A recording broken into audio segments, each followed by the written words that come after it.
सधैँ रमाउँछु यो हो हाम्रो रेडियो हाम्रो रेडियो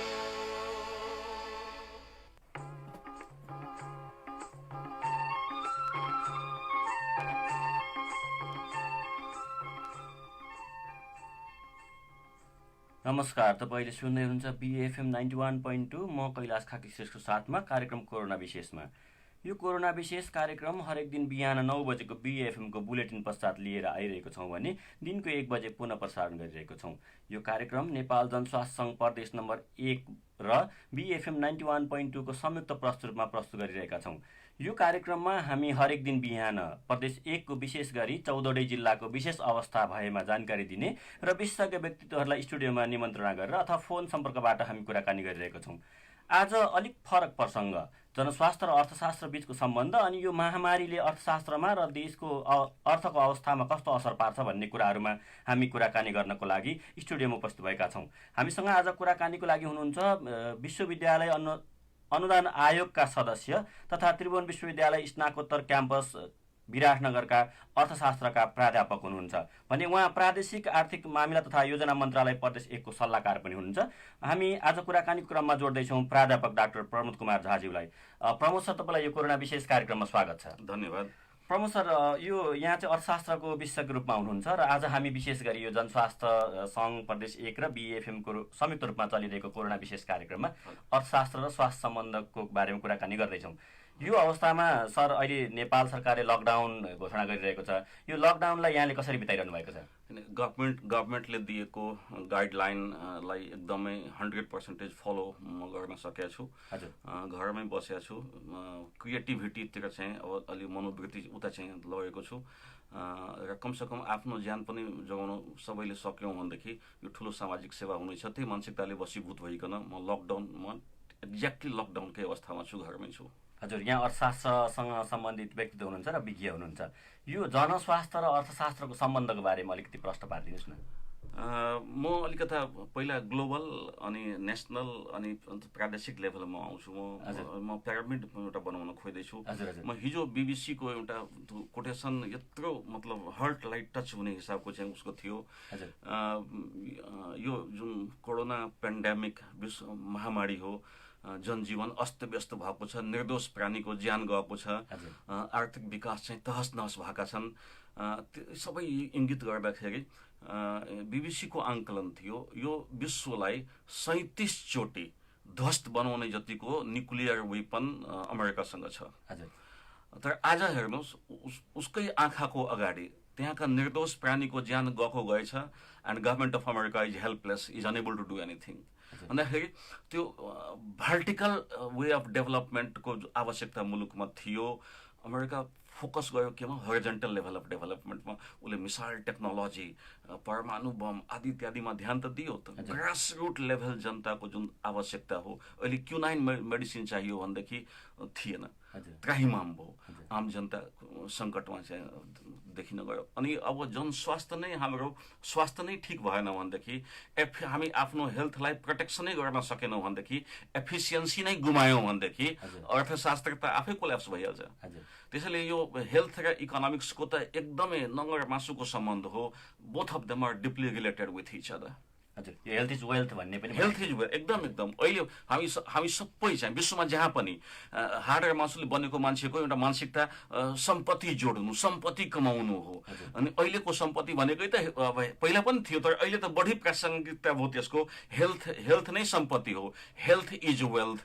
कमसेकम निर्दोष प्राणीको ज्यान हामी बचाउन सक्यौँ भनेदेखि, उसको स्वास्थ्यको रक्षा गर्न सक्यौँ भनेदेखि अहिलेको परिप्रेक्ष्यमा त्यही नै सबभन्दा ठुलो वेल्थ हो। हेल्थ इज वेल्थ अहिले जस्टिफाइड भएको छ। हजुर, यो विश्वलाई हेर्दाखेरि, विश्वमा हेर्ने हो भने विभिन्न देशमा त पैसा भन्ने कुरा ठुलो इस्यु होइन भनेर रोडमा पैसा फालेको सामाजिक सञ्जालमा न्युजहरू पनि आयो नि। यसमा तपाईँ कस्तो छ, त्यो कस्तो अवस्थाले त्यो अवस्था निम्ति आयो होला? होइन, एकदम यो कस्तो भने किङ कर्तव्य विमूढको अवस्था विश्वलाई बनाइदियो यसले। होइन, सम्पत्ति, वेल्थ विकास आदि इत्यादि भौतिक विकास भन्नाले हामी भौतिक विकासलाई मात्रै विकास बुझ्छौँ। अनि भौतिक विकासको मानसिकताले बसीभूत भएका मुलुकहरू अपस्थितोमा छन्। मानवीय मूल्य मान्यताको रक्षाको लागि जुन सूक्ष्म दृष्टि हामीले अपनाउनु पर्थ्यो, स्वास्थ्यमा ध्यान दिन सक्नु पर्थ्यो, पहिला प्रिभेन्सन इज बेटर देन क्योरको अवस्थामा हामी जान सक्नु पर्थ्यो, त्यसमा कहीँ न कहीँ चुकेकै छ। विश्व चुकेको छ। युरोप त एक्सपोजै भइसकेको छ। अमेरिकाको त अवस्था दयनीय नै छ। लगभग 1/3 सङ्क्रमित व्यक्ति अमेरिकामै देखिएको छ। त्यो कस्तो डेभलपमेन्ट हो? द्याट इज नोन एज त्यो त विकासको नाउँमा त के भन्नु, विकास हो कि विकास जस्तो अनुभूति हुने चिज मात्रै अमेरिकामा देखियो। साँच्चीकै विकास भएको होइन। मानवीय मूल्य मान्यता एकदम धराशायीमा सङ्कटमै देखियो भन्ने देखिरहेछ अहिले यो महामारी। एकदम यो महामारीको अवस्थामा हामीले विश्वको अवस्थालाई कुरा गऱ्यौँ। म यहाँ अर्थशास्त्री हुनुहुन्छ, अहिले हामी कुराकानी गरिरहेछौँ प्राध्यापक डाक्टर प्रमोद कुमार झाज्यूसँग। अर्थशास्त्र कुरा गर्दै गर्दा यो नेपालको अहिलेको महामारीमा अर्थतन्त्र कस्तो रहला अब? होइन, अब जिडिपी त घट्ने भइ नै हाल्यो। लकडाउनमा हामी छौँ। इन्कम इम्प्लोइमेन्ट जेनेरेसनका जुन पाटाहरू हुन्, उद्योग, कृषि, व्यवसाय आदि इत्यादि सबै सङ्कटमा देखिएको छ। अनि जिडिपी घट्ने नै भइहाल्यो। जिडिपी घट्यो भनेदेखि साइज अफ इकोनोमी घटेको। साइज अफ इकोनोमी घट्यो भनेदेखि इकोनोमिक एक्टिभिटिज पनि सङ्कुचित हुँदै जान्छ। त्यो भयो भनेदेखि मान्छेले काम पाउँदैनन्। पाएन भनेदेखि अब मार्केट डिमान्ड बढ्न पाएन। मार्केट डिमान्ड बढ्न पाएन भनेदेखि उत्पादनमा त्यसको नेगेटिभ इम्प्याक्ट हुन्छ र उत्पादन अवरुद्ध भयो भनेदेखि अनइम्प्लोइमेन्टले भयावह रूप लिन सक्छ यो मुलुकमा। त्यसैले यो जस्तो अब टुरिज्म अनि रेमिटेन्स, यो दुईटा क्षेत्रलाई त अत्यधिक धक्का लागेको छ। अहिले नै अब गभर्मेन्टको प्रक्षेपण हो कि 14% रेमिटेन्स घट्यो। यो 30% मात्रै घट्न सक्यो भनेदेखि त्यसलाई हामीले उपलब्धि नै भन्नुपर्छ। 70% पनि रेमिटेन्स आउन सक्यो भनेदेखि अनि त्यो हाम्रो लागि उपलब्धि नै हुन सक्ने छ। आज भर्खरै कान्तिपुरको फ्रन्ट पेजमै पब्लिस भएको थियो वर्ल्ड ब्याङ्कको जुन प्रक्षेपण थियो आगामी फिस्कल इयरमा जिडिपी ग्रोथ 1.5 देखि 2.8 सम्म रहला। नेपालको अर्थ मन्त्रालयको प्रक्षेपणमा 2.47% हुनवाला छ। त्यो हुन्छ भनेर चाहिँ जुन मनोभाव आएको छ, त्यति हुन सक्यो भनेदेखि अहिलेको अवस्थामा त्यसैलाई नै उपलब्धि मान्नुपर्छ। सकारात्मक भयो, हो, एकदम पोजिटिभ हो। अहिलेको यो वैश्विक जुन महामारीको अवस्था छ, त्यो भयावह अवस्थामा हामी बसेको बेलामा जिडिपी 2.47% कायम गर्न सक्यौँ भनेदेखि यो विश्वको लागि चाहिँ हामी एक्जाम्पल दिन सकेका हौँ जस्तो लाग्छ। हजुर, अहिले भर्खर हामीले कुराकानी क्रममा रेमिटेन्स कुरा आयो, बेरोजगारी कुरा आयो। यो रेमिटेन्स त अब अहिलेको विश्वव्यापी महामारीले गर्दाखेरि विदेश जानेको सङ्ख्या पनि घट्छ कि बढ्छ भन्ने कुरालाई त हामीले प्रक्षेपण गर्न सकिरहेको छैनौँ। हेर्दा घट्छ जस्तो लाग्छ। र नेपालमा अहिले हामीसँग बेरोजगारीको सङ्ख्या त्यत्तिकै रहिरहेको अवस्थामा अब झन् बढ्ने अवस्था छ।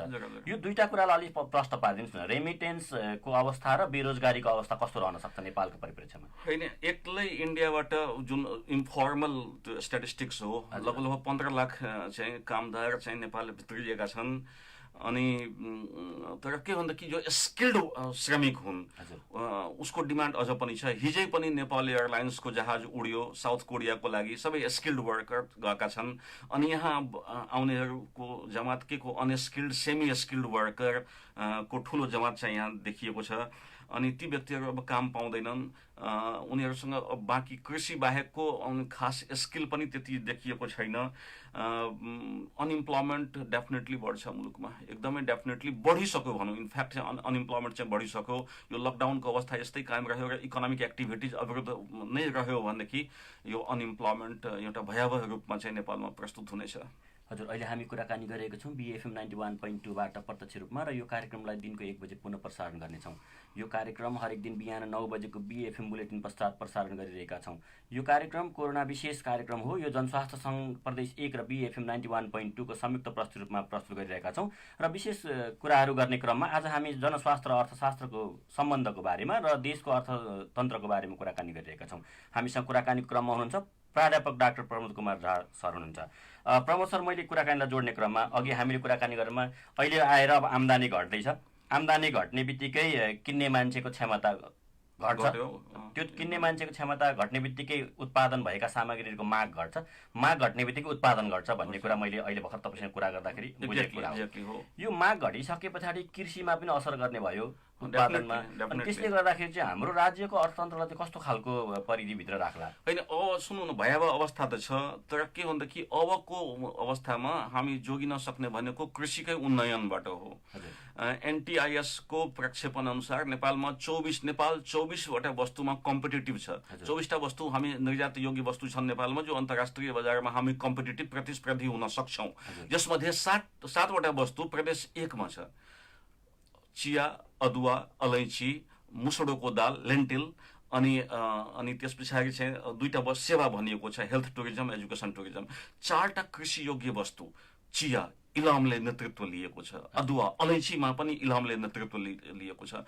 अनि ट्रेडिसनल कृषि बाहेक का जुन हाम्रा कृषि हुन् उतातिर हामी ध्यान दिन सक्यौँ भनेदेखि आजको भोलि नै होइन, सायद यो लकडाउन खुलिसकेको अवस्था पछाडि कृषि क्षेत्रमा हाम्रो फोकस हुन सक्यो भनेदेखि त्यो जुन अनस्किल्ड र सेमी स्किल्ड श्रमिक यहाँ नेपाल आएका छन् 30 कामदारलाई हामी कृषिमा समाहित गर्न सक्यौँ भनेदेखि हो अलिकता मुलुक श्वास लिन सक्ने अवस्था हुन सक्छ, इकोनोमिक डेभलपमेन्ट अलि रिभाइभ हुन सक्ने अवस्था हुन सक्छ।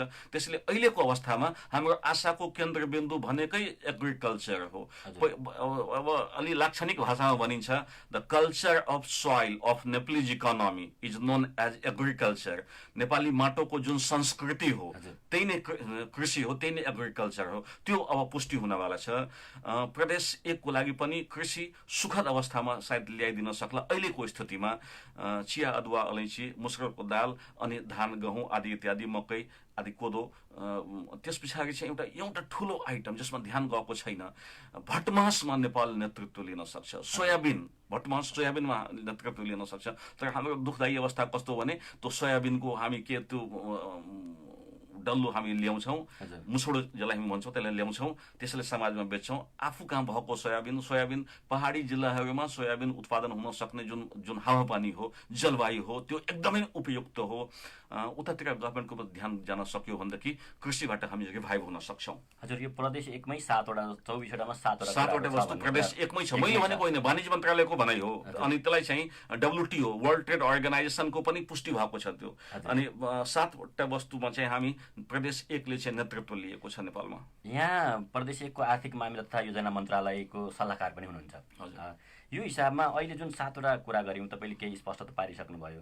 यो प्रदेशले चाहिँ आर्थिक अर्थतन्त्रलाई धान्नको लागि अथवा बढाउनको लागि यो 7वटा तत्त्व सँगसँगै कस्ता कुराहरू गर्न सक्छ र अहिलेको अवस्था के छ?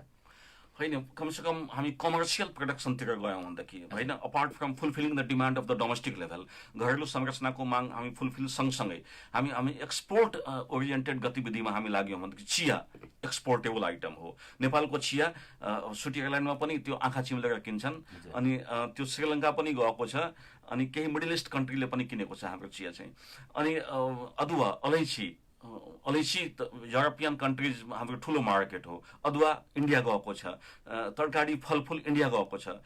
अब यी सबै गतिविधिमा हामी ध्यान दिन सक्यौँ र फर्टाइल ल्यान्डमा अब चाहिँ घर बनाउने हाम्रो जुन संस्कृति हो त्यसलाई हामी रोकथाम गर्न सक्यौँ भनेदेखि समस्या आइसकेको छ। तर यो भयावह प्रदेश 1 को लागि हुने छैन।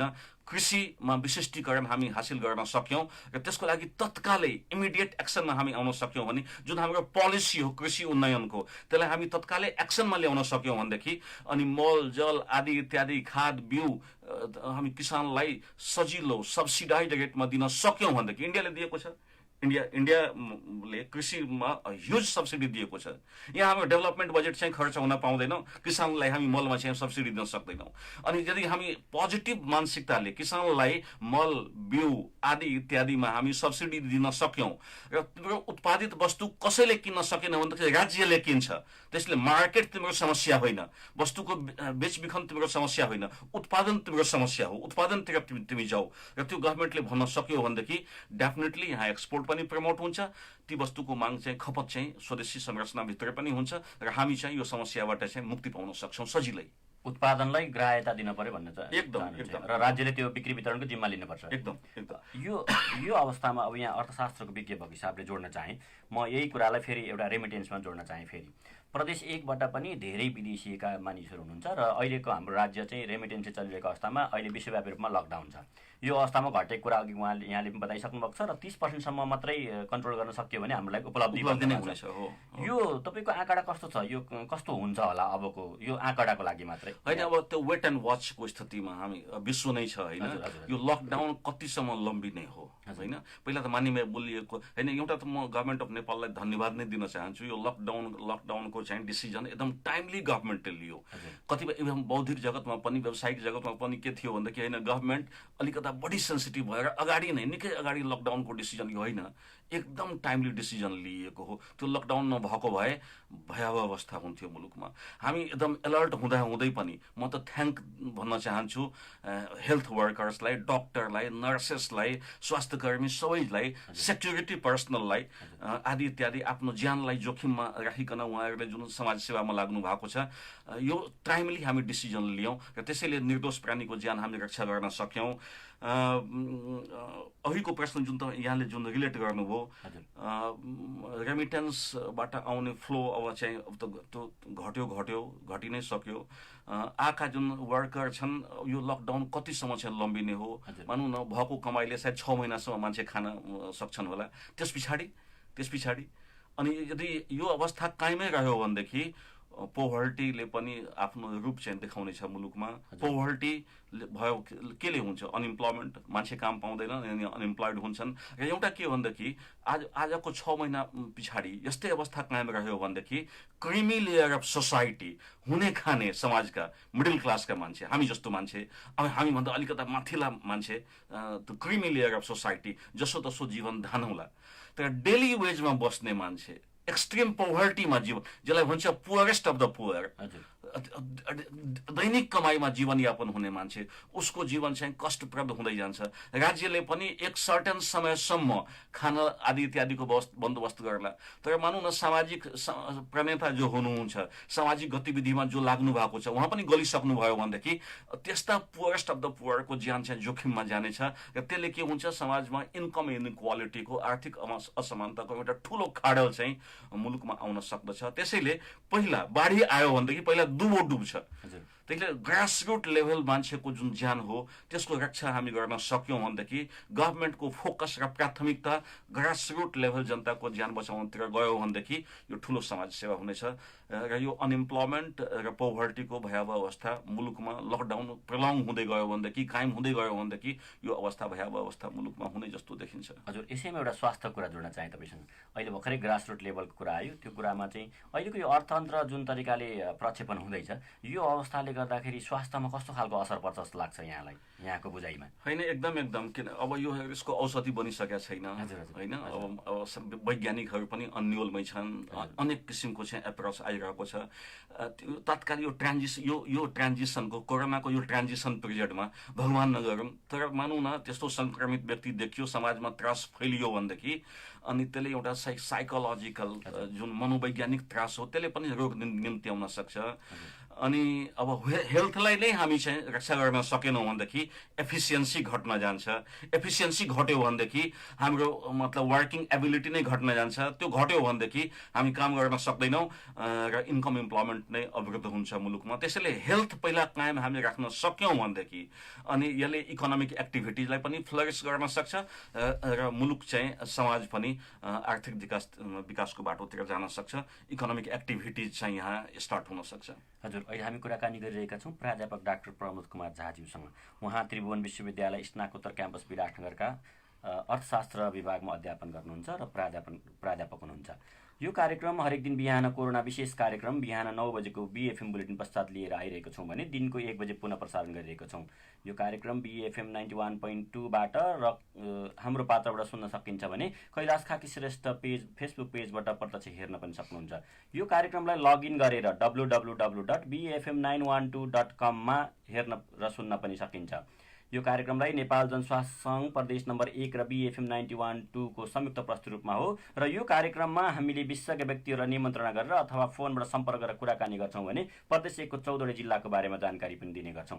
आज विशेष विषयवस्तु जुन कमै कुरा गरिएको विषयवस्तु अर्थशास्त्र सम्बन्धी, जनस्वास्थ्य र अर्थशास्त्रको सम्बन्ध अनि अर्थशास्त्रमा जनसमुदायको कस्तो खालको भूमिका हुन्छ र कसरी देशले निर्भर गर्छ भन्ने कुरामा पनि हामी फोकस गरिरहेका छौँ र हामी कुराकानी गरिरहेछौँ प्राध्यापक डाक्टर प्रमोद कुमार झाज्यूसँग। प्रमोद सर, म कुराकानीलाई जोड्न चाहेँ अहिलेकै यो परनिर्भरताको कुरासँग केही जोड्न चाहेँ भने हाम्रो देश त हामी जनताले बुझेको के हो भन्दाखेरि हामी चाहिँ धेरै अन्तर्राष्ट्रिय स्तरका अथवा विश्वमा रहेका देशहरूबाट चाहिँ ऋण लिएर चलिरहेको देश पनि भनेर बुझ्छौँ हामी। हाम्रो पारिवारिकमा पनि ऋणको कुराहरू आउँछ, ब्याङ्किङ ऋणको कुराहरू आउँछ। यो ऋणको बारेमा अलिकति बताइदिनुहोस् न, नेसनल लेभल र फ्यामिली लेभलबाट रहेर, परिवार राष्ट्रिय लेभलबाट र परिवार लेभलमा रहेर। होइन, ऋण चाहिँ अब लोन चाहिँ आफैमा चाहिँ त्यो नेगेटिभ एलिमेन्ट होइन। हजुर। तर लोनलाई हामी सही ढङ्गले सदुपयोग गर्न सक्यौँ भनेदेखि, त्यसलाई पोजिटिभिटीतिर लग्न सक्यौँ भनेदेखि, वैयक्तिक सामाजिक राष्ट्रिय उन्नयनका लागि हामी त्यो लोनलाई समाहित गर्न सक्यौँ भनेदेखि, लोन ठुल्ठुला राष्ट्र पनि लोनमा चलेका थिए, लोनबाटै नै विकास भएको हो। चीनको एक्लो चाइनाले वर्ल्ड ब्याङ्कसँग ह्युज लोन लिएको, जापानसँग उसले लोन लिएको। अनि लोन आफैमा चाहिँ गलत चिज होइन, तर लोनको सदुपयोग कसरी हुन्छ, उपयोग हुन्छ कि हुँदैन, सही डाइमेन्सनमा हामी लैजान्छौँ कि लैजाँदैनौँ, इन्कम इम्प्लोइमेन्ट जेनेरेसनतिर हामी लैजान्छौँ कि लैजाँदैनौँ। इन्कम इम्प्लोइमेन्ट जेनेरेसनमा हामी समाहित गर्न सक्यौँ भनेदेखि त्यो सदुपयोग गर्न सक्यौँ, त्यो सही लोन हुनेछ र त्यसले मुलुकको भलो पनि हुन्छ, उन्नयन हुन्छ। तर होइन भनेदेखि अनप्रोडक्टिभ सेक्टरमा हामी लग्यौँ भनेदेखि व्यक्तिगत विलासिताका चिजमा राज्यले पनि आदि इत्यादि विलासिता सम्बन्धी अनप्रोडक्टिभ क्षेत्रमा चाहिँ डाइभर्ट गर्न सक्यो भनेदेखि, उसले गरिदियो भनेदेखि अनि यसले भयावह अवस्था ल्याउन सक्नेछ। त्यति बेला लोन चाहिँ अभिशाप हुनेछ मुलुकको लागि। हजुर, यसमा एउटा कुरा जोड्न चाहेँ। अहिले हामी यो लोनको कुरा गर्दै गर्दा अब सम्पत्ति कुरातिर गयौँ। जस्तै हाम्रो समाजमा धनी गरिब भनेर तह तब्का छुट्याउँछौँ हामी एउटा। अनि अहिले अघि पनि मैले विश्वव्यापी रूपमा उदाहरण लिएँ, बाटोमै पैसा फाल्ने कुराहरू पनि आयो, काम दिएन भनेर। यो हामी त दैनिकी भनेको सम्पत्ति भनेर चलिरहेछौँ। यो सम्पत्ति भन्ने कुरा र स्वास्थ्य नै धन हो भन्ने कुरामा एकचोटि फेरि अलिकति क्लियर पारिदिनु न, स्पष्ट पारिदिनु। हो, एक्ज्याक्टली। सामाजिक मानसिकता के भन्दाखेरि अब भौतिक सम्पत्तिलाई मात्र हामी सम्पत्ति बुझ्छौँ, होइन? यो घर आदि इत्यादि, कार गाडी, यो त्यो पानी बिजुली बत्ती, त्यो उसको उन्नयन भयो भनेदेखि हामी आफूलाई समृद्धशाली भन्दछौँ, सम्पत्ति जोडेको मानिन्छ त्यसलाई। होइन, त्यो मात्रै सम्पत्ति होइन। जुन हाम्रो सामाजिक स्ट्रेन्थ हो, कल्चरल स्ट्रेन्थ हो, जोइन्ट फ्यामिलीमा बस्ने जुन हाम्रो संस्कृति हो, एक अर्काप्रति डेडिकेटेड हुने जुन हाम्रो संस्कृति हो, एक अर्काको सन्चो बिसन्चोमा हामी समर्पण हुने जुन हाम्रो संस्कृति हो, हेल्पिङ ह्यान्ड, समाजमा सहयोगात्मक भावनाको मानसिकताले जुन हामी बसीभूत भएका छौँ, त्यो जुन हाम्रो मानसिकता हो, त्यो पनि सम्पत्ति हो। र त्यही सम्पत्तिको अहिले खाँचो देखियो। समाजमा अलि निम्न इकोनोमिक डेभलपमेन्टको दृष्टिकोणले निम्न तहमा बसेका मान्छेहरू, जसलाई ग्रासरुट लेभल जनता भन्छौँ, ती जनतालाई उकास्नको निम्ति, तिनको ज्यान रक्षाको निम्ति सामाजिक सेवाको मानसिकताबाट बसुभूत भइकन हामी जन उनको चाहिँ ज्यान रक्षामा लाग्यौँ। त्यो मुलुकको लागि ठुलो सम्पत्ति हो। र सबभन्दा ठुलो के भनेदेखि अहिले हामी आफैलाई जोगाउन सक्यौँ भनेदेखि, आफ्नो प्राणको रक्षा गर्न सक्यौँ भनेदेखि समाजमा बसेका अन्य व्यक्तिको लागि पनि हामी हात चाहिँ त्यो हेल्पिङ ह्यान्ड चाहिँ हामी दिन सक्छौँ। त्यसैले हेल्थ इज वेल्थको जुन कन्सेप्ट हो, त्यही नै अहिलेको अवस्थामा चाहिँ सम्पत्ति हो। हाम्रो ज्यान रक्षा भयो भनेदेखि भौतिक सम्पत्ति त हामी जोडिहाल्छौँ। सम्पत्ति भनेको देखिने कुरा पैसा र विलासिता मात्र होइन। हजुर, यो कुरालाई जोड्ने क्रममा हामी आज कुराकानी गरिरहेको छौँ। यो जनस्वास्थ्य र अर्थशास्त्रको विषयवस्तुलाई लिएर विशेष कुराकानीमा छौँ। प्राध्यापक डाक्टर प्रमोद कुमार झाजीसँग कुरा गरिरहेका छौँ। प्रमोद सर, मैले एउटा जोड्न चाहेँ। अब यो जेठ 15 संविधानमा लेखिएको कुरा, नेपालको जेठ 15मा चाहिँ प्रत्येक वर्षको जेठ 15मा बजेट ल्याउने कुरा छ। यो बजेट, अबको बजेटमा चाहिँ कस्तो कुराहरूलाई समेटिनुपर्छ होला जस्तो लाग्छ यहाँलाई? म एउटा कुरा के जोड्न चाहेँ भने, अहिले भर्खरै मैले सम्पत्ति कुरा गरेँ जस्तै, हामीलाई चाहिँ विकास भनेको के हो भन्दा मेरो घर अगाडिको बाटो कालोपत्रे भयो भने विकास भयो, मेरो घर अगाडि चाहिँ बिजुली कहिले गयो भने विकास भयो। मानसिकता त्यही हो, हाम्रो मानसिकता त्यो हो भनेको। हेर्दाखेरि ठुल्ठुला सहरमा बिल्डिङहरू बने, घर टहराहरू ठुल्ठुला बने अथवा व्यवस्था भयो भने विकास भयो, हाम्रो बुझाइमा त्यो हो। यदि सरकारले अहिले यस्तोमा बजेट नराख्ने हो भने हामी जनताले सरकार मन पराउँदैन। तर अर्थशास्त्रको हिसाबले यो अब आउने जेठ 15को बजेटमा कस्ता कुरा समेटिनुपर्छ यो महामारीसँग? एकदम आम जनताको जुन चाहना हो, आम जनताको आधारभूत जुन आवश्यकता हो, त्यसलाई तत्कालै चाहिँ फुलफिल हुन सक्ने हिसाबको जुन प्याकेज गभर्मेन्टले ल्याउन सक्यो भनेदेखि त्यो बजेटलाई नै प्रोडक्टिभ बजेट भन्न सक्नुपर्छ। राष्ट्रिय गौरवका आयोजना त छन्, तर के भनेदेखि अहिले काम हुन सक्ने अवस्था देखिँदैन। आम मान्छेको ज्यान सङ्कटमा छ। त्यसैले आम मान्छेलाई प्रत्यक्ष राहतको अनुभूति हुने हिसाबको गतिविधि, भौतिक अभौतिक रूपमा राहतको अनुभूति हुने हिसाबको चाहिँ गभर्मेन्टले प्याकेज ल्याउन सक्नुपर्छ। कमसेकम घाँस बाँस कपासको समस्या हामी समाधान गर्न सक्यौँ भनेदेखि त्यही नै उपलब्धि हुन सक्नेछ अहिलेको अवस्थामा। अनि त्यस हिसाबले अब बजेटको उद्देश्य, बजेटको प्राथमिकता, प्रोग्राम्स आदि इत्यादि स्ट्र्याटेजिज सबैमा चाहिँ त्यो पुनरावलोकन बजेटमा मात्रै होइन, योजनामा पनि 15 योजना बन्यो। एक तत्कालीन अवस्था एक सामान्य अवस्था थियो, अब चाहिँ भयावह स्थिति आयो, अब विश्व नै अब भयावह अवस्थामा गइसक्यो। अब त प्लानिङका पनि उद्देश्य, प्लानिङका पनि प्राथमिकता, प्लानिङका पनि अन्य कम्पोनेन्ट रिभाइज हुन सक्ने अवस्था आइसक्यो। त्यसैले अब संरचनागत नै हामी परिवर्तन गर्न सक्यौँ भनेदेखि, मानवीय मूल्य मान्यताको रक्षा हामी गर्न सक्यौँ भनेदेखि, त्यो बजेटबाट हामी गर्न सक्यौँ भनेदेखि, र हामी जे बजेटमा बोल्छौँ त्यो चाहिँ हामी आम जनताको दैलोसम्म हामी लग्न सक्यौँ भनेदेखि त्यही नै हाम्रो लागि उपलब्धि हुनेछ।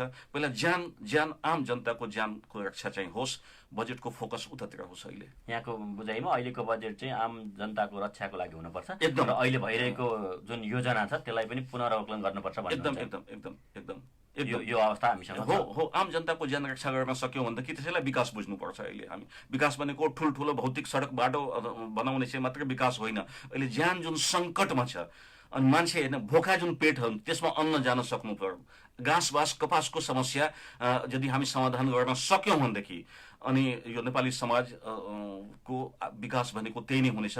भर्टिकल डेभलपमेन्ट, त्यस पछाडि चाहिँ आम जनताको आधारभूत आवश्यकताको सम्बोधन भइसकेपछि अनि त्यस पछाडि हामी भौतिक, आध्यात्मिक अथवा अभौतिक विकासतिर हामी गयौँ भनेदेखि त्यो अनि सुनमा सुगन्ध हुनेछ। होरिजेन्टल डेभलपमेन्ट अब चाहिएको होइन, भर्टिकल डेभलपमेन्ट चाहिएको। त्यस्तो डेभलपमेन्ट जो निमुखा जनताको ध्यान आवश्यकता पनि सम्बोधन होस्, अप्पर मिडल र क्रिमी लेयर अफ सोसाइटीको पनि आवश्यकता सम्बोधन होस्। त्यसैले भर्टिकल डेभलपमेन्ट भयो भनेदेखि समाज इन्टिग्रेटेड ढङ्गमा चाहिँ हिँड्न सक्यो भनेदेखि अनि त्यो विकास नेपाललाई चाहिएको छ, र त्यो बजेटमा सम्बोधन हुन सक्यो भनेदेखि त्यही नै हाम्रो लागि विकास हुनेछ। हजुर, अहिले हामी कुराकानी गरिरहेका छौँ प्राध्यापक डाक्टर प्रमोद कुमार झाज्यूसँग। तपाईँ सुन्दै हुन्छ BFM 91.2 र हेर्दै हुन्छ कैलाश खाकी श्रेष्ठ फेसबुक पेजबाट प्रत्यक्ष। यो कोरोना विशेष कार्यक्रम हामी हरेक दिन बिहान 9 बजेको BFM बुलेटिन पश्चात लिएर आइरहेका छौँ भने दिनको 1 बजे पुनः प्रसारण गरिरहेका छौँ। आज हामी कुराकानीको क्रममा जनस्वास्थ्य र अर्थशास्त्रको अवस्थाको बारेमा र यसको सम्बन्धको बारेमा कुराकानी गरिरहेका छौँ, र कुराकानीको क्रमलाई जोड्ने क्रममा हामीसँग प्राध्यापक डाक्टर प्रमोद कुमार झाज्यू हुनुहुन्छ। अहिले भर्खरै हामीले कुराकानी गरिरहेकोमा प्रमोद सर, म के एउटा कुरा जोड्न चाहेँ भने यो बजेटको कुरा गर्दाखेरि म जनस्वास्थ्य कर्मी भएको हैसियतले पनि यो कुरा तपाईँसँग बुझ्न चाहेँ। यो अहिलेको अवस्थामा मेरो बुझाइमा अब आउने बजेटमा चाहिँ शिक्षा र स्वास्थ्यमा फोकस गरेर अन्य कुरालाई जोडेर ल्याउनुपर्छ भने जस्तो मलाई लाग्छ। तपाईँको अर्थशास्त्रको हिसाबले के? एकदम पहिला स्वास्थ्य, अहिले चाहिँ पहिला स्वास्थ्य अनि शिक्षा। शिक्षा भनेको समाजको ऐना हो। शिक्षित समाजकै माग विश्वमा चर्चा हुन्छ र शिक्षित समाज विकासमुखी हुन्छन्। अहिले आम जनताको ज्यानको प्राणको रक्षा गर्न सक्नु र त्यस सम्बन्धी चाहिँ प्याकेज ल्याउन सक्नु गभर्मेन्टको दायित्व पनि हो, गभर्मेन्टको कर्तव्य पनि हो, र सामाजिक मानसिकता पनि अहिले त्यही नै देखिएको छ। अनि अब 12 इयर्ससम्मका केटाकेटीको ज्यान चाहिँ अलिकता जोखिममै छ भनेर जुन लेटेस्ट WHO को आयो, सङ्क्रमित हुने सम्भावना बढी हुन्छ 0 देखि लिएर 12 इयर्ससम्मका केटाकेटी। त्यसैले स्कुल लेभल अफ एजुकेसन जोखिममा छ। इभन +2 लेभल अफ एजुकेसन पनि त्यति सुखद अवस्थामा छैन, तर केही न केही +2 लेभलमा केटाकेटीमा आइसकेका हुन्छ मानसिकता कि होइन यसरी चाहिँ सोसल डिस्टेन्सिङ आदि इत्यादि मेन्टेन हुन सक्यो भनेदेखि हामी आफूलाई रक्षा गर्न सक्छौँ। त्यसैले अब यो 12 इयर्ससम्मको जुन एजुकेसन हो त्यसलाई कुन रूपमा व्यवस्थित गर्ने, शिक्षा मन्त्रालयको त्यस सम्बन्धी अहिले धारणा पनि आएको छ। त्यो कङ्क्रिट स्टेप गभर्मेन्टले लिन सक्यो भनेदेखि हामी शैक्षिक जुन हाम्रो विकास हो त्यसलाई पनि हामी साइड बाई साइड हामी लान सक्छौँ। र सबभन्दा ठुलो त स्वास्थ्यमा, भौतिक स्वास्थ्यमा कमसेकम हाम्रो ध्यान चाहिँ फोकस होस्। अहिलेलाई आध्यात्मिक स्वास्थ्यमा त हामी अगाडि नै छौँ, युरोपलाई हामी पछाडि छोडिसकेका छौँ भनेर अहिलेको घटनाले त देखायो नि त, देखायो। त्यसैले आध्यात्ममा, कल्चरमा, संस्कृतिमा हामी निकै नै अगाडि छौँ। हामीबाट अब उनीहरूले सिक्नुपर्ने अवस्था छ। भौतिक स्वास्थ्य हाम्रो चाहिँ एकदम खतरामा छ। त्यसलाई रक्षा गर्न सक्यो भनेदेखि त्यो हाम्रो प्राथमिकताको साथ चाहिँ गभर्मेन्टले लग्न सक्यो भनेदेखि त्यही नै हाम्रो लागि उपलब्धि हुनेछ, र त्यो अहिलेको खाँचो पनि हो। हजुर, यो खाँचोसँग चाहिँ कुराकानी छोटो जोड्न चाहेँ। अघि पनि कुरा निकाल्नु भएको थियो यहाँले आफै। यो अहिलेको यस्तो महामारीको अवस्थामा स्वास्थ्यकर्मीको भूमिका कस्तो रहनुपर्छ यहाँलाई लाग्छ अर्थशास्त्रको होइन? अब उहाँहरू सर्टिफिकेट लिन लाग्दा चाहिँ क्रिया खानु भएको हुन्छ होइन, समाजको नाउँमा अहिले बेला आएको छ, त्यो वचनबद्धता निभाउने बेला निभाउनु पनि भएको छ। Doctor, nurses, health workers, security personal, मलाई त म एकदम मुडी धन्यवाद दिन चाहन्छु। उहाँहरू नभइदिएको भए, उहाँहरूको कन्ट्रिब्युसन नभएको भए यो समाज त के लथालिङ्गको अवस्थामा पुगिसकेको हुन्थ्यो। त्यसैले एकदम अब जुन कसम यहाँहरूले खानु भएको छ त्यसलाई चाहिँ इम्प्लिमेन्ट गर्ने र आफ्नो चरित्रमा त्यसलाई रिफ्लेक्ट गर्ने बेला आएको छ। आफ्नो यहाँहरूको ज्यान जोखिममा छ, हामीलाई थाहा छ, र आफ्नो ज्यान एकजनाको पनि निर्दोष प्राणीको ज्यान चाहिँ रक्षा गर्न सक्नुभयो भनेदेखि त्यो सर्टिफिकेट जस्टिफाइड भएको पुष्टि हुनेछ। त्यसैले यो नैतिकता देखाउने बेला हो उहाँहरूको लागि पनि, र हामी सबै उहाँको पछाडि छौँ, नतमस्तक भएका छौँ। उहाँहरू सबैजना धन्यवादको पात्र हुनुहुन्छ। हजुर प्रमोद सर, अब हामी कुराकानीलाई बिट मार्ने क्रममा छौँ, समयले हामीलाई सङ्केत गरिसकेको छ। अन्तमा रेडियो सुनेर बस्नुभएका श्रोताहरू अनि फेसबुकबाट हेर्नुभएका दर्शकहरूलाई के भन्न चाहनुहुन्छ? एकदम गभर्मेन्टको जुन गाइडलाइन हो लकडाउन, त्यसलाई हामी एकदमै 100% पालना गरौँ। अब जीवनका यतिका वर्ष त बितायौँ, अब केही महिना चाहिँ हामी लकडाउनमै बस्यौँ भनेदेखि घरमै पनि अनेकौँ काम हुन्छन्। तपाईँ किचनमा काम गर्न सक्नुहुन्छ, तपाईँ गार्डनमा काम गर्न सक्नुहुन्छ। मै पनि एकदम गार्डनमा टाइम दिएको छु, घर सम्बन्धी आवश्यकताका गतिविधि म आफैलाई समाहित गर्न सकेको छु। र त्यो उतातिर चाहिँ अभिरुचि चाहिँ उत्पन्न भयो भनेदेखि तपाईँको टाइम सजिलै बित्न सक्छ। कुनै आफूलाई लागेको एकदम क्रिएटिभ पुस्तक पढ्नुहोस्, अनलाइनबाट चाहिँ तपाईँ क्रिएटिभ गतिविधि चाहिँ तपाईँ हेर्न सक्नुहुन्छ। कुनै आर्टिकल लेख्नुहोस्, आफ्ना अनुभवलाई समाहित गर्दै अहिलेको आध्यात्मवाद विश्वलाई कतिको खाँचो छ आदि इत्यादि पनि तपाईँ लेख्न सक्नुहुन्छ। र भौतिक काम पनि उत्तिकै छ घरमा। त्यसैले गभर्मेन्टको जुन गाइडलाइन हो त्यो लकडाउन, त्यसलाई हामी एकदम बाई हार्ट हामी पालना गर्न सक्यौँ भनेदेखि त्यो पनि ठुलो समाज सेवा हुन सक्नेछ। र एउटा म भन्न चाहन्छु, गभर्मेन्टले पनि अब चाहिँ नीति नियम ल्याउँदा अब त्यसको ब्याकवर्ड फरवर्ड लिङ्केज के हुनेछ। आज नीति ल्यायो भनेदेखि त्यसको आफ्टर 10 इयर्स समाजले के कस्तो अवस्था भोग्नुपर्ने स्थिति आउँछ त्यसको मूल्याङ्कन हुने बेला चाहिँ गर्ने बेला यही अहिले नै हो। किन भन्दाखेरि विश्वले त्यो एक्जाम्पल देखाएको छ। अनि हरिजन्टल भर्टिकल दुवै टाइपको डेभलपमेन्ट होस्। र एउटा अझ पनि म भन्न चाहेँ, फाइनेन्सियल सेक्टरको हाम्रो आय नखुरो चाहिँ साइज अफ इकोनोमी घटेको, इकोनोमिक एक्टिभिटिज घटेको, अब इन्कम इम्प्लोइमेन्ट जेनेरेसन पनि अहिले तत्काल चाहिँ घटेकै अवस्था छ। अनि साइज अफ इकोनोमी घट्यो भनेदेखि हाम्रो ट्रान्जेक्सन पनि घट्यो। ट्रान्जेक्सन घट्यो भनेदेखि यो ब्याङ्किङ सेवा जुन मसरुम रूपमा फैलिएको, यतिको ब्याङ्कको कामै छैन। अनि मलेसियामा जम्मा 60टा ब्याङ्क छन्, यो त मजाले मुलुक धानेको छ। अब उतातिर पनि राष्ट्र ब्याङ्कको ध्यान जाओस् होइन। मतलब एउटा चिज म भन्न चाहन्छु, माइक्रो इन्टरप्राइजेस, साना लघु व्यवसायी जो हुनुहुन्छ होइन, इभन दिल्ली गभर्मेन्टले, दिल्ली स्टेट गभर्मेन्टले, सेन्ट्रल गभर्मेन्ट होइन, अरविन्द केजरीवालजीले के भन्नु, 5 लाखसम्म नाफा कमाउने इयरली 5 लाखसम्म नाफा कमाउन सक्ने व्यवसायीले जुन ट्याक्स बुझाउनु भएको थियो ती सबै व्यवसायीको ट्याक्स चाहिँ गभर्मेन्टले फिर्ता गरिदियो। होइन, प्लिज पहिला तपाईँ आफ्नो व्यवसाय बचाउनुहोस्, व्यवसाय जोगाउनुहोस्। अनि सबैको ट्याक्स चाहिँ रिटर्न भएको उहाँहरू खातामा गयो। गभर्मेन्ट सानो व्यवसायी, साना किसान, साना पुँजीपति जसले समाज धानेको, समाजलाई पालेको छ, उतातिर उनीहरूको पनि ज्यान जोगाइदिनु राज्यको कर्तव्य हुनेछ। उतातिर पनि ध्यान जाओस्, ट्याक्समा अलिकति रिल्याक्सेसन होस्। हिजो मात्रै गभर्नर साहबले इन्टरभ्यू दिँदै हुनुहुन्थ्यो बीबीसीको, म सुनेको थिएँ। 2% चाहिँ ब्याजमा छुट दिएछ। यो 2%को छुटले के हुन्छ, त्यो त अक्सिजन पनि होइन। तैँले व्यवसाय जोगाइदिनुहोस्। उतातिर चाहिँ मोनिटर उस्तो त्यस्तै खालको मोनिटरी फिस्कल पोलिसी, अहिले एक्सपेन्सनरी मोनिटरी पोलिसीको आवश्यकता छ मुलुकमा। अनि यो ट्याक्समुखी जुन अर्थतन्त्र थियो अलिकति हामी लचकता अपनाउँ, समाजलाई बचाउँ, त्यही नै ठुलो समाज सेवा हुनेछ। हजुर, हामीलाई यो विशेष समय कोरोना विशेष कार्यक्रम दिनुभयो, धेरै धेरै धन्यवाद। धन्यवाद। मलाई पनि बोलाइदिनु भयो र यहाँ आफ्नो अभिमत चाहिँ राख्ने चाहिँ मौका दिनुभयो। सम्पूर्ण BFM फ्यामिलीलाई म आफ्नो बटम अफ हार्टले म धन्यवाद दिन चाहन्छु। हजुर, यतिन्जेल हामी कुराकानी गरिरहेका थियौँ प्राध्यापक डाक्टर प्रमोद कुमार झाज्यूसँग। उहाँ त्रिभुवन विश्वविद्यालय स्नातकोत्तर क्याम्पस विराटनगरमा प्राध्यापन गर्नुहुन्छ र प्राध्यापक हुनुहुन्छ। यो कार्यक्रम कोरोना विशेष कार्यक्रम हरेक दिन बिहान 9 बजेको BFM बुलेटिन पश्चात लिएर आइरहेका छौँ। यो कार्यक्रमलाई नेपाल जनस्वास्थ्य सङ्घ प्रादेशिक र BFM 91.2 को संयुक्त प्रस्तुत रूपमा प्रस्तुत गरिरहेका छौँ। र यो कार्यक्रम सुनिदिनुहुने श्रोताहरू र हेरिदिनुहुने दर्शकहरूलाई हार्दिक आभार व्यक्त गर्न चाहन्छु। मलाई कार्यक्रममा प्रविधिमा साथ दिनुभएकोमा परशुरामजीलाई धन्यवाद दिँदै यो कार्यक्रममा भोलि बिहान 9 बजेको BFM बुलेटिन पश्चात भेट हुने बाचाको साथ बिदा हुन्छु। नमस्कार।